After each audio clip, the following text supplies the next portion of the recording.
We've waited a long time for a brand new model of the Class 91, and now thanks to Hornby we finally have one. But has the wait been worth it? Well, let's find out in today's video.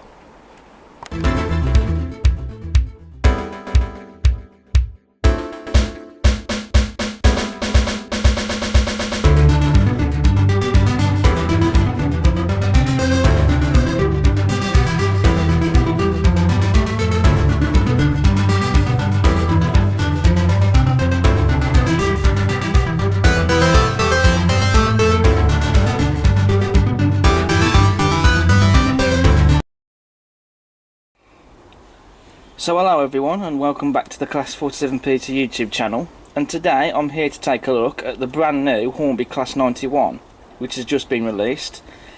And this is something that I've been interested in getting for a while because the Class 91 is iconic and I do really like these locomotives, and because I have a fleet of electric locomotives I couldn't really not have a 91.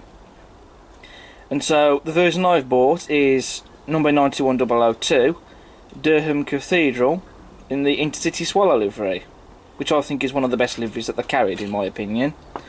And this has just arrived in the post, so I'm not going to bore you.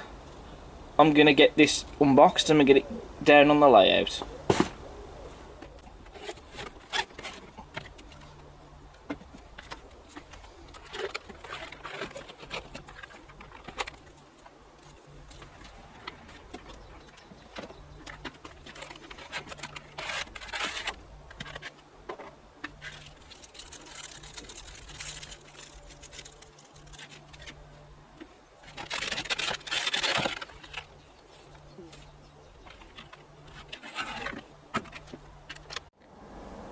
So here we have the model on the layout, out of the box. First impressions, there's no major quality control issues anywhere at all, nothing that I would be sending the model back over, which is great because, to be honest, the last few things that I've bought have had to be returned in one form or other, and it is frustrating and upsetting to have to spend all this money on an item only for it to be returned and get a replacement or a refund or whatever. You know, it's not just the detail and accuracy that's important on these things, it should be the quality as well. So that's great to see. The model also runs absolutely beautifully out of the box in both directions, and we've also got head and tail lights as well, again on both ends of the loco, and happy to report no light bleed, which again is great to see because on some of Hornby's other recent models, the 4 and 6 wheel coaches, the DVTs infamously, and also the Azumas, they have had light bleed. So it's great to see that on this model it doesn't have it. So now we move on to the detail on the model. So first of all we have a slim tension lock and M coupling, which the tension lock couplings on this model are going to be removed and replaced with Hunt couplings. On the front end of the loco we have sprung buffers. I'm not going to demonstrate them being sprung because I've shown that to death, to be honest. They are however painted black, which that's nice to see, because usually on the Hornby models they're not painted black. They come in a silver colour. And also with the buffers on the front of the loco, like on the prototype, they are retractable. So it's basically exactly the same thing on the Batman Class 90s. So I shall demonstrate that.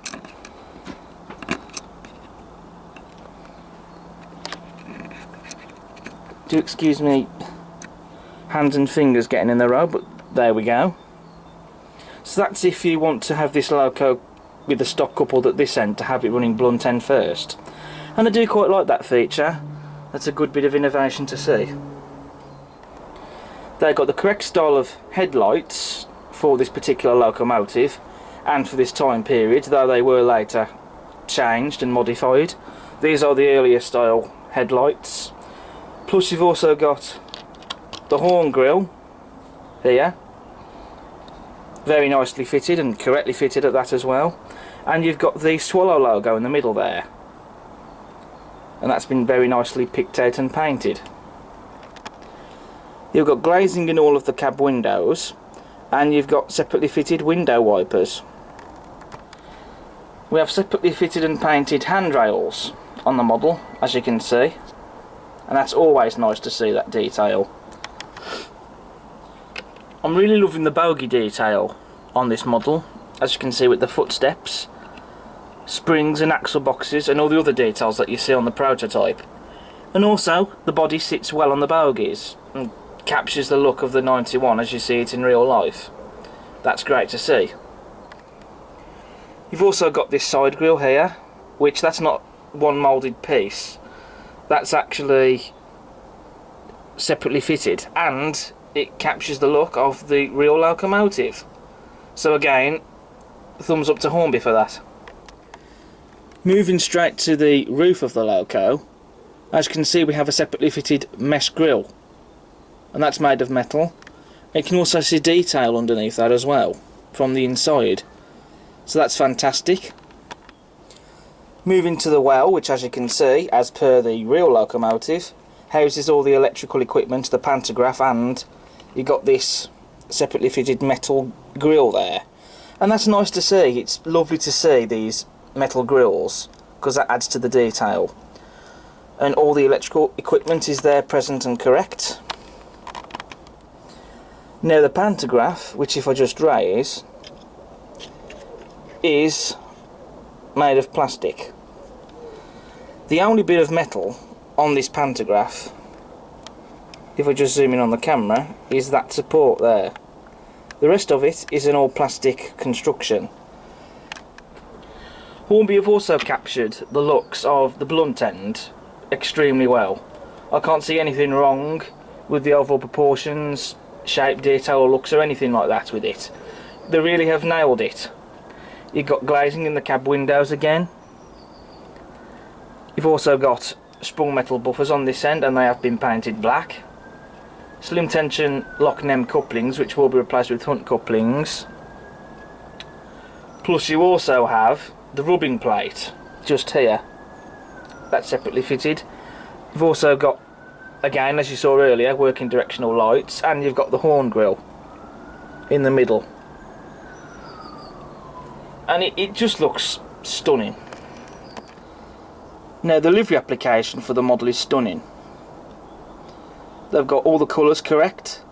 The grey in particular is definitely an improvement from some recent models, but then again, lighting, to be fair, can detract on what this livery is for certain colours, particularly the grey and the beige, which, as I've seen in photographs, not just of the 91s but everything else in Intercity Swallow. But you know, they really have captured the livery spot on. All the colours are correctly and evenly applied, no blemishes or imperfections in the paintwork. And this is what I love about this livery. You've got the grey, then you've got the white, the red, the beige on the ends, and you've also got the black here as well by the headlights.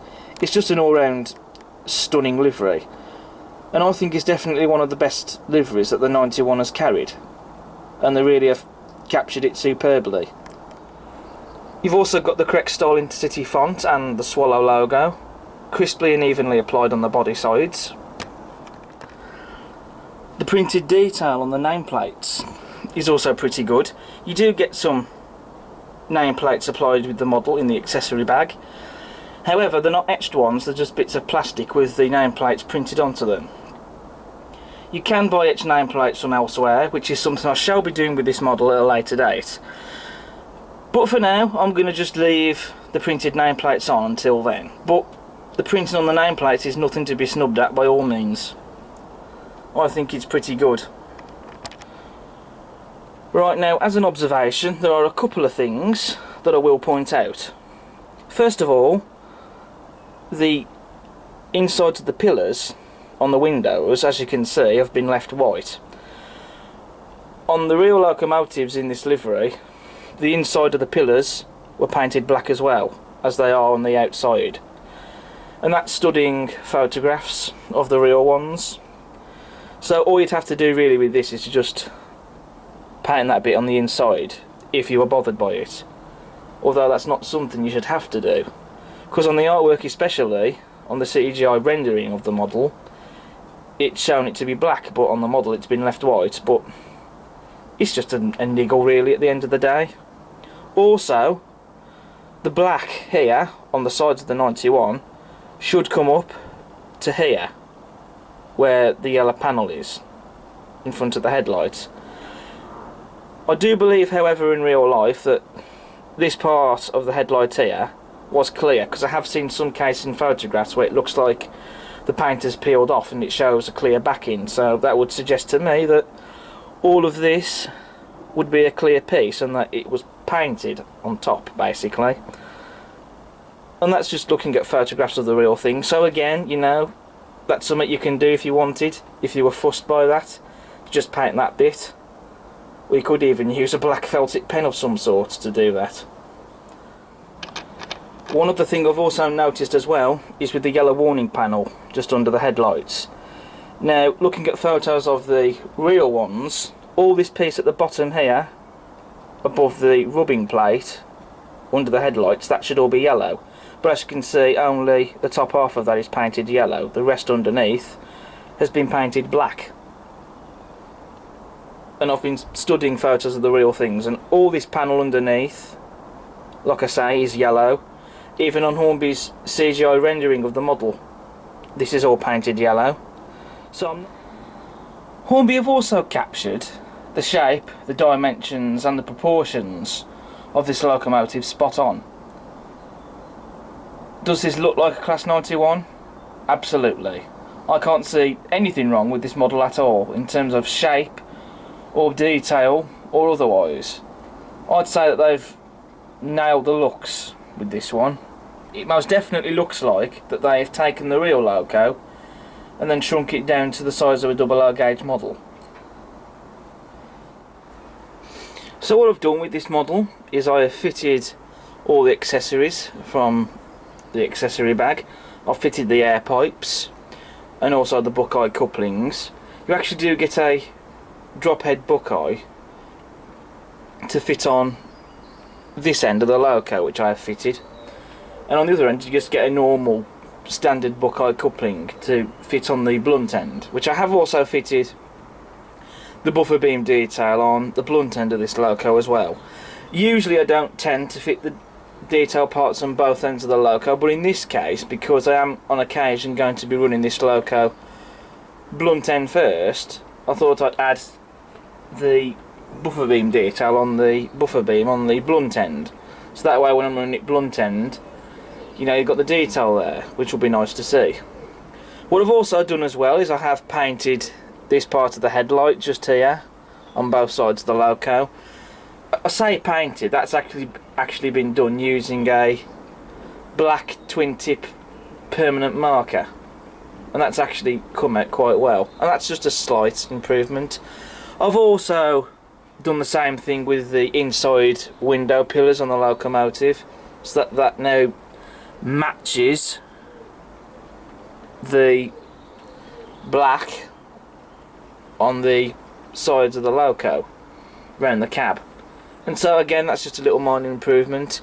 One thing I haven't done as of yet is I've not painted this lower part of the warning panel, which, as I've already said before, this part of the warning panel just above the buffer beam, this lower section, as I say, that should all be painted yellow. I think though, by looking at it, that seems to be this part that's unpainted a separate bit. It's not actually part of the body, which is interesting. So if you do paint it, you possibly might end up with a seam line, possibly. Perhaps, I don't know, I might paint that bit, or I might just leave it as it is. In my opinion, I don't think it really detracts from the loco, regardless, even if it should be painted all yellow, because it is a lovely model at the end of the day.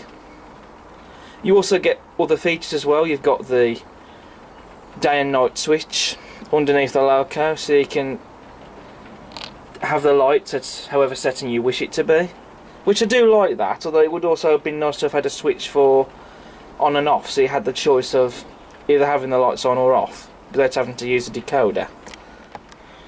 Now at this point, what I'd usually do is I'd then come on to my conclusion and talk about my overall verdict on the model, and then run the model at the end. But what I'm going to do instead from now on is I'm going to leave my conclusion at the very end of the video.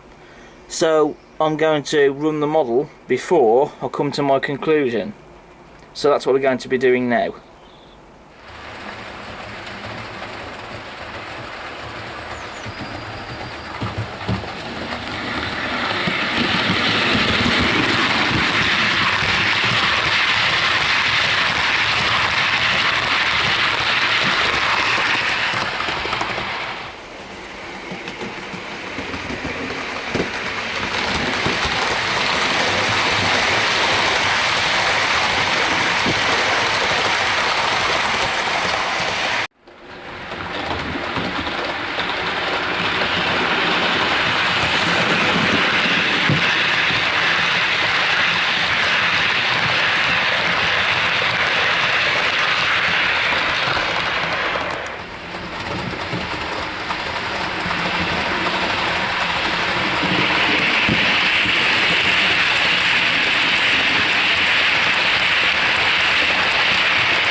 So that's the end of the running session, and I really have loved seeing the Class 91 running around the layout with the Mark IIIs and the HST power car on the rear, acting as a DVT.